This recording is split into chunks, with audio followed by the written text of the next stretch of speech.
सब लड़कियों के बहुत सारे सपने होते हैं। तुम्हें ऐसा लग रहा है मैं उन्हें भला क्यों कुछ बोलूंगी। मैं उन्हें दोष नहीं दे रही, वे तो जरूरत से ज्यादा कर रही हैं हमारे लिए। लेकिन हम हनीमून मनाने आए हैं, एक दूसरे से खुलने के लिए, प्यार रोमांस के लिए।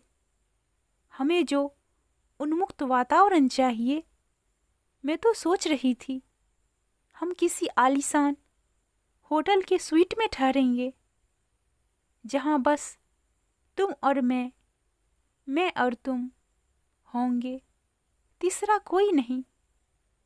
काजल भावनाओं में बहने लगी थी।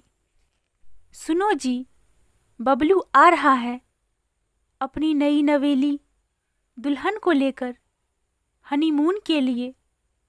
अभी उसी का फोन था। सुमन ने उत्साह के साथ कहा। विलास बिना कोई प्रतिक्रिया व्यक्त किए अखबार में नजरें गड़ाए चाय की चुस्कियां लेते रहे। मसूरी जैसे हिल स्टेशन पर रहने वालों के लिए मेहमानों के आने की खबर अखबार की चटपटी खबरों की तुलना में मामूली सी बात होती है। अपने यहाँ ही ठहरेंगे। सुमन ने फिर से ध्यान आकर्षित करने का प्रयास किया।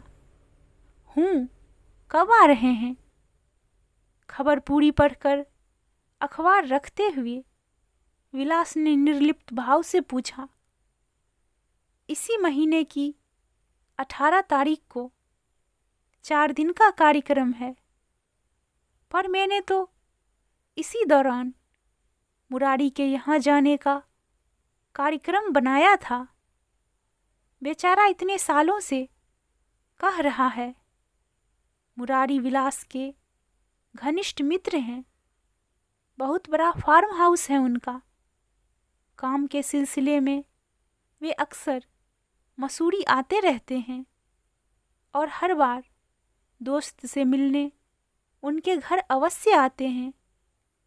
2-3 बार तो पत्नी के साथ भी आ चुके हैं।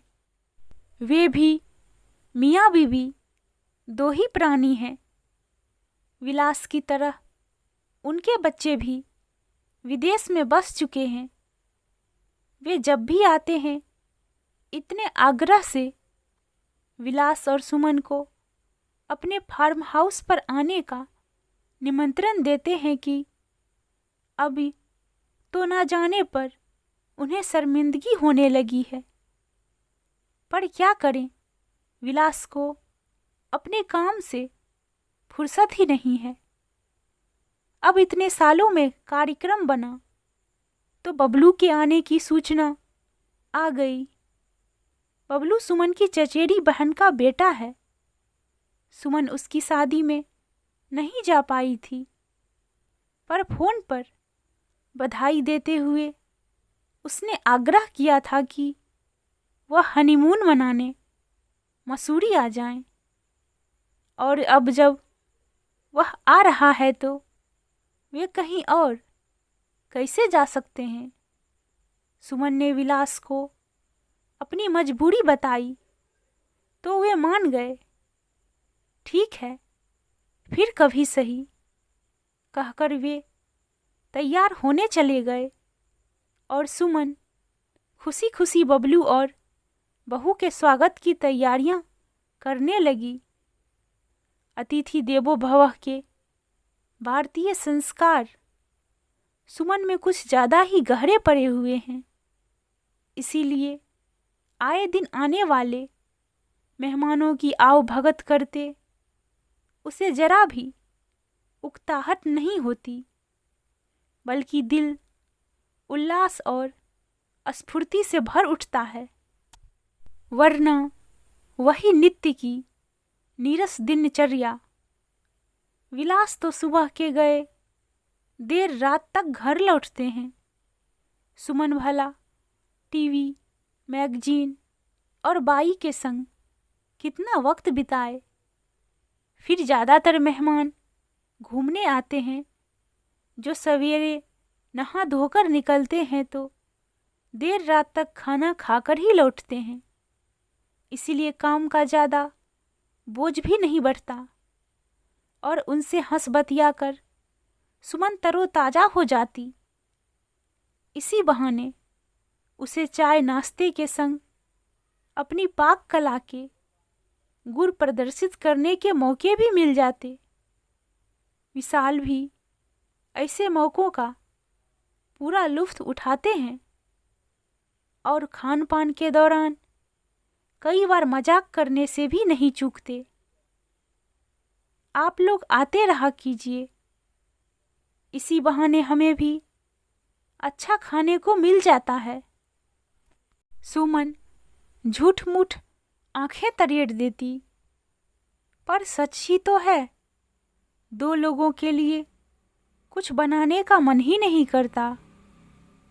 फिर विशाल को डायबिटीज भी है, इसीलिए परहेज का पूरा ध्यान रखना होता है।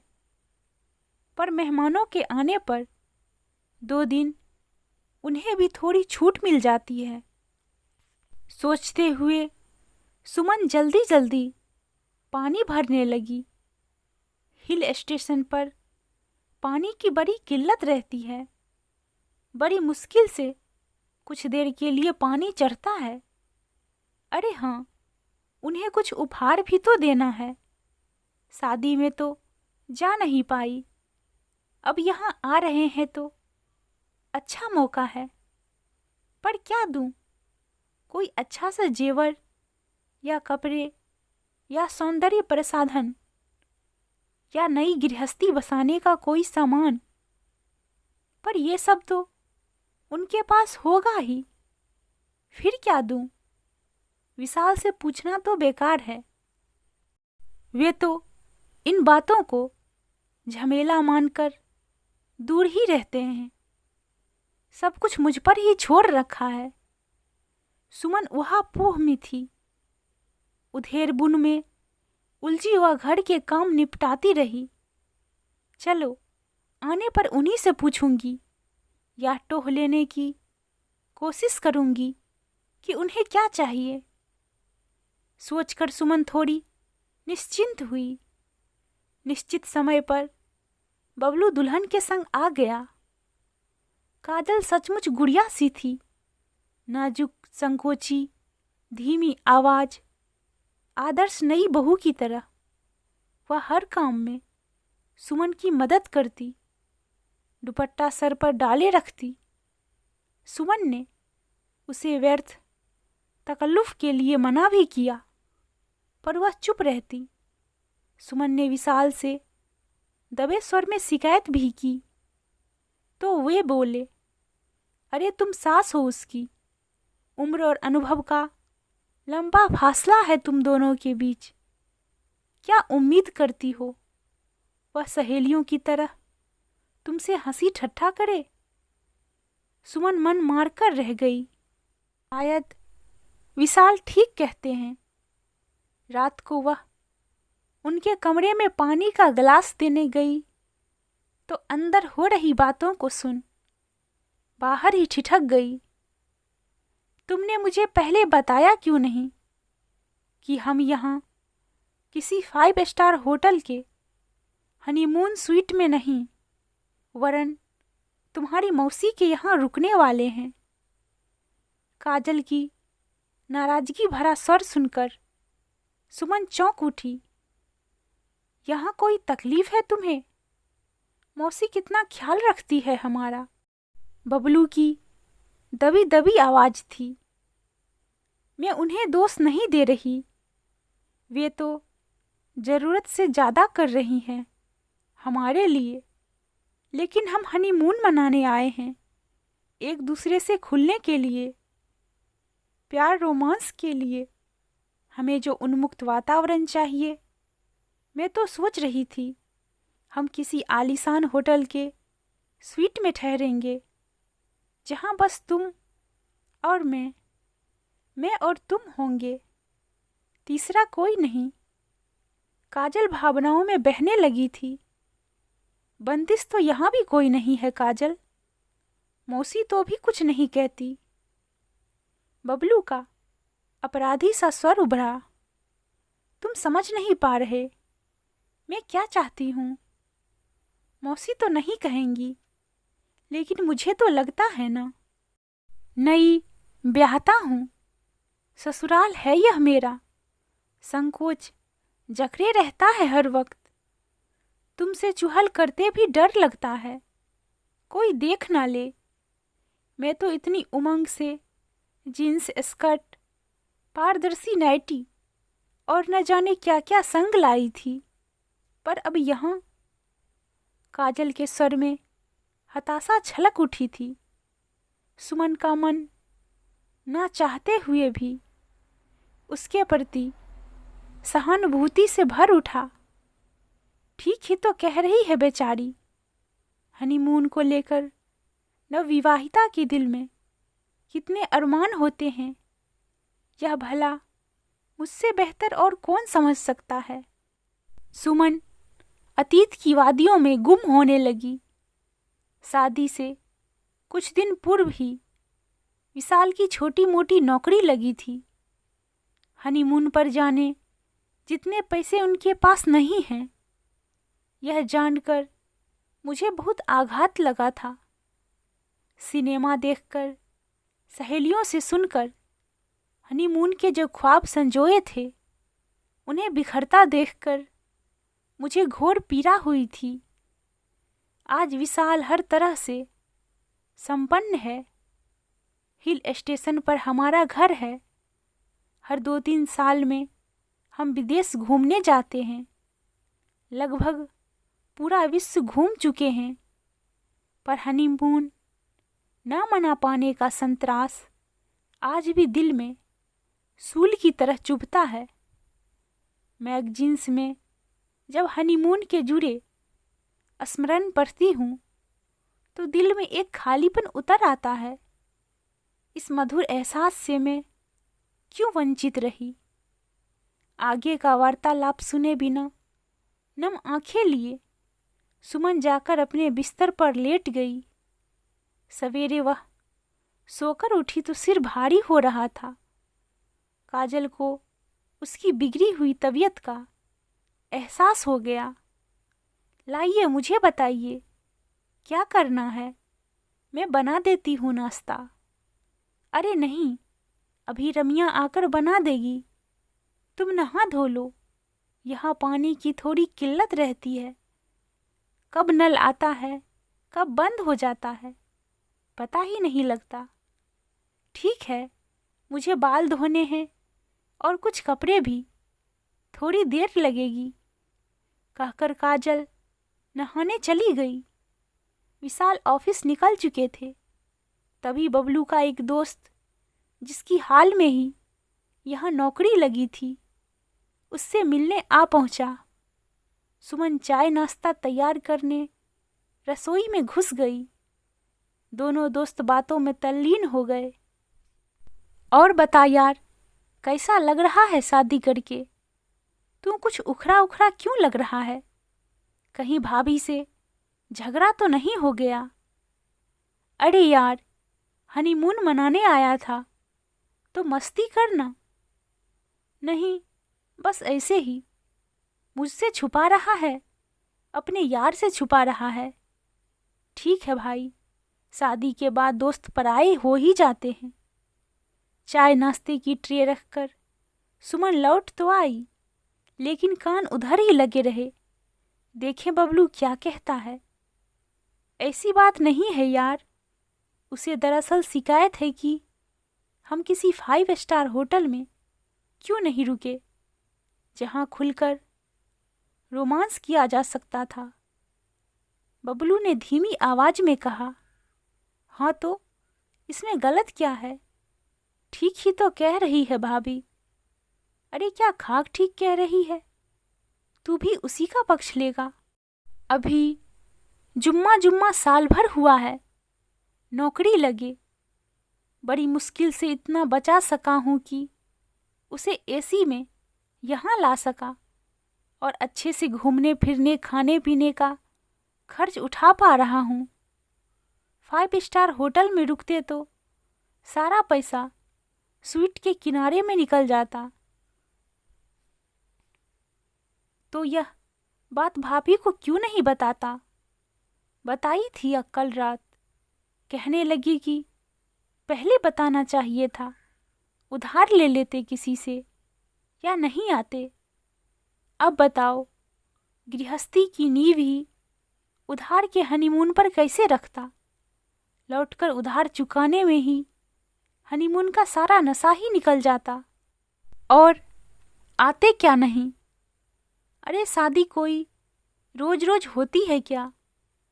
जिंदगी में एक बार शादी होती है और एक ही बार हनीमून। रोमांस के ऐसे मधुर पल भला और कब मिलेंगे? लेकिन तुम लोग तो मधुर पलों का आनंद लेने के बजाय आपस में लड़ रहे हो। इसलिए तो रात से मन खराब है। यहाँ बताने की हिम्मत नहीं होती। क्या करूं? सोचा अभी से क्यों उसका मूड खराब करूं। पहुंचकर अपनी मजबूरी समझा दूंगा, समझ जाएगी। आदमी को जितना मिला है क्या उसी में संतोष नहीं करना चाहिए? कल को और कमा लूंगा तो देखना, उसे प्लेन में देश विदेश घुमाऊंगा, महंगे से महंगे होटल में ठहराऊंगा। पर दोस्त, अभी ये सब मेरी सामर्थ्य के बाहर है। चादर से बाहर पाँव निकालूंगा तो दुनिया के सामने नंगा हो जाऊंगा। बबलू के स्वर में हताशा उभर आई थी। दोस्त ने सांत्वना में उसकी पीठ थपथपाई और चला गया। अपनी आंखों में नमी महसूस कर सुमन ने उन्हें तुरंत पोंछ डाला। प्यार भी कभी कभी कितना मजबूर हो जाता है। रात में सुमन को काजल से सहानुभूति हो रही थी, तो अब बबलू से। शायद दोनों ही अपनी अपनी जगह सही होते हुए भी कुछ मायनों में गलत हैं। काजल को समझना चाहिए कि पैसा बहुत कुछ होते हुए भी सब कुछ नहीं होता। सुखी गृहस्थ जीवन के लिए एक स्त्री को पग पग पर समझौता करना होता है। अभी तो शुरुआत मात्र है। दूसरी ओर बबलू को चाहिए था कि वह काजल को विश्वास में लेकर ही यहाँ आता। आकाश में ऊंची उड़ान भरते पंछी के अचानक पर कतर दिए जाएं तो वह लड़खड़ाएगा ही। फिर भले ही आप कितना ही सहारा दो, संभलने में वक्त तो लगेगा ही। सुमन गहन सोच में डूब गई थी। वे दोनों घूमने निकले।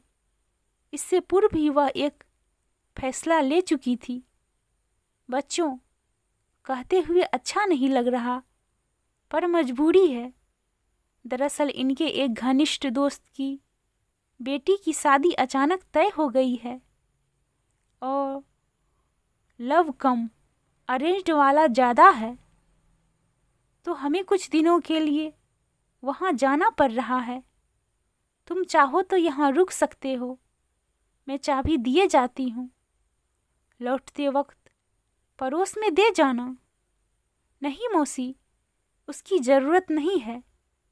आप निश्चिंत होकर जाइए, हम अभी होटल में शिफ्ट हो जाते हैं। वैसे भी पूरा दिन तो हम बाहर ही रहते हैं। बबलू ने बीच में ही अपना मत रख दिया।